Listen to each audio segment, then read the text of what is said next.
Bon, pour les féministes que je risque d'agacer ou d'offenser dans cette vidéo, je tiens à dire que je suis une féministe convaincue et une féministe héréditaire parce que ma grand-mère Bertie Albrecht a milité dans les années 30 pour les droits des femmes, forcément ma mère a été élevée féministe et forcément moi aussi.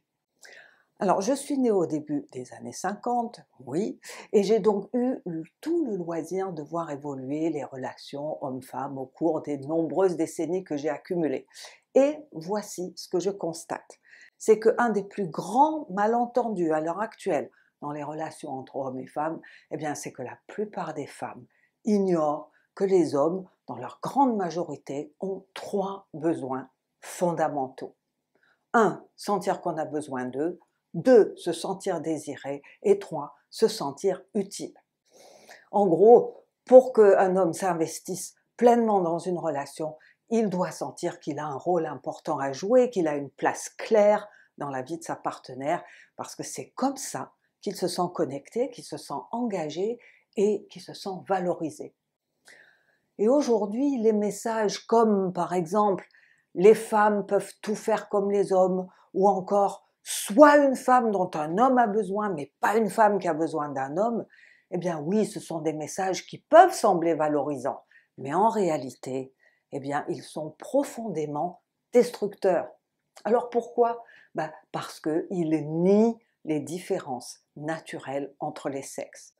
Différences qui ne sont ni une faiblesse, ni une hiérarchie, mais tout simplement une complémentarité. Et vous voyez, à mon avis, l'univers ne fait rien d'inutile.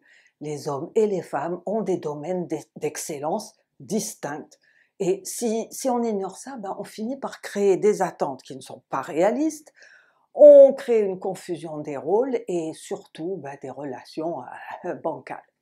Et ce rejet des différences entre hommes et femmes, eh bien, il fait peur parce que les femmes tendent à confondre différence avec dépendance. Elles confondent distinction avec soumission et donc évidemment perte de pouvoir. Mais l'interdépendance, c'est pas une faiblesse, c'est tout simplement une réalité humaine partagée par les hommes et les femmes. Donc les hommes sont tout aussi dépendants des femmes pour se sentir exister que l'inverse. Et oui, alors contrairement aux idées reçues, les hommes ne sont pas naturellement narcissiques ou indépendants. Non, non, ils ont besoin du groupe, ils ont besoin de la relation et ils ont besoin du lien. Et d'ailleurs, leur estime d'eux-mêmes se construit surtout autour de ce qu'ils peuvent apporter.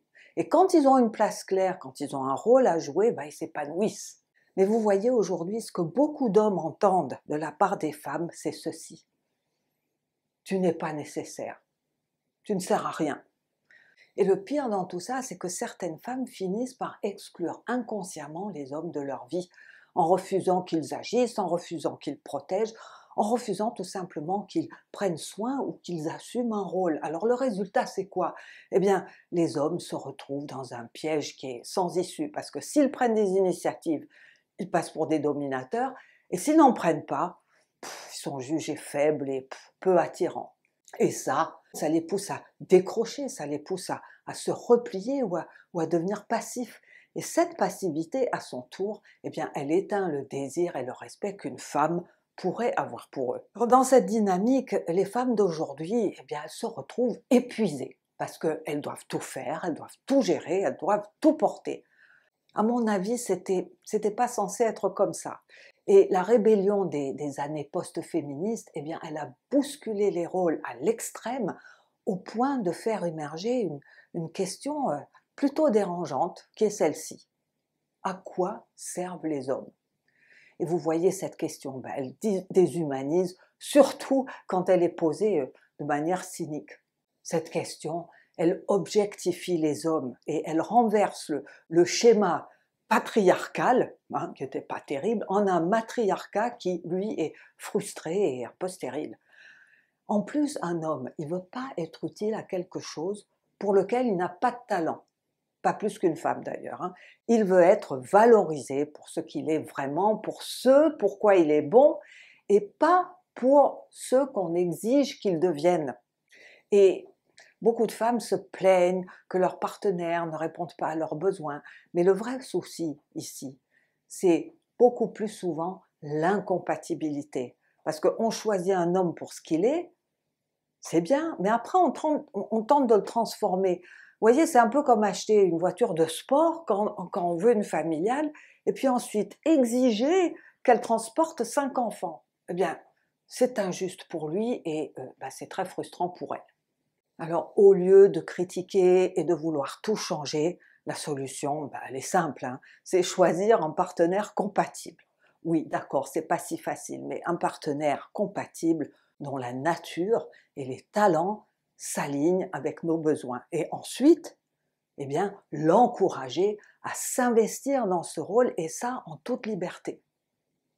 Alors, comment est-ce qu'on peut nourrir une relation saine avec un homme? Eh bien, il faut encourager l'énergie masculine.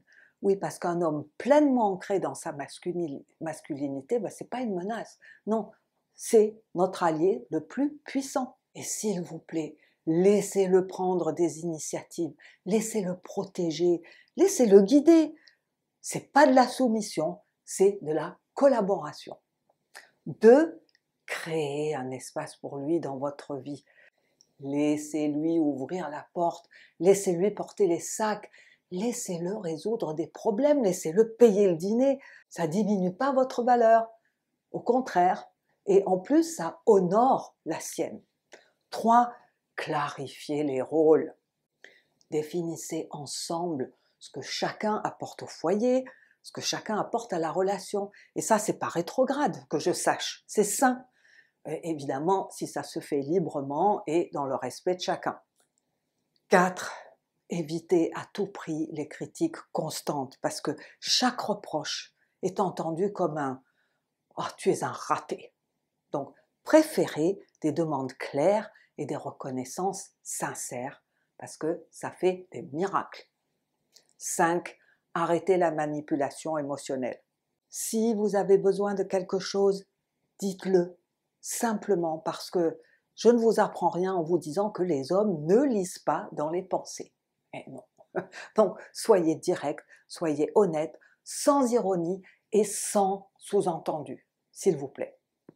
Et 6, eh bien, valorisez les efforts masculins. Vous voyez un homme qui se sent reconnu pour ce qu'il apporte, eh bien, il donne encore plus. Franchement, c'est un cercle vertueux. Alors oui, c'est vrai, le mouvement féministe a permis des avancées absolument majeures. Mais comme tout mouvement de rébellion, il a aussi généré des excès. Et le plus grand d'entre eux, c'est quoi? Eh bien, c'est la diabolisation de la masculinité. On a cru que égalité, ça voulait dire être pareil. Ben non. Non, les hommes et les femmes, ça se voit, non, ils sont différents. Et cette différence, eh bien, c'est la clé de la complémentarité, c'est pas un obstacle. Et les hommes, dans leur grande majorité, ne veulent pas contrôler les femmes, ils veulent se connecter à elles. Ils veulent se sentir utiles, ils veulent se sentir nécessaires, et ils veulent se sentir appréciés pour ce qu'ils sont. Donc, si vous voulez une relation épanouissante, eh bien, choisissez un homme qui remplit naturellement un rôle important pour vous et montrez-lui, oui, montrez-lui par vos paroles et par vos actes que cette place qu'il occupe, pour vous, elle est précieuse. Ah oui, alors s'il vous plaît, ne partez pas parce que j'ai oublié un point important. J'aimerais beaucoup avoir vos commentaires. Je suis très curieuse d'avoir les avis des femmes comme des hommes sur tout ce que je viens de dire. Merci.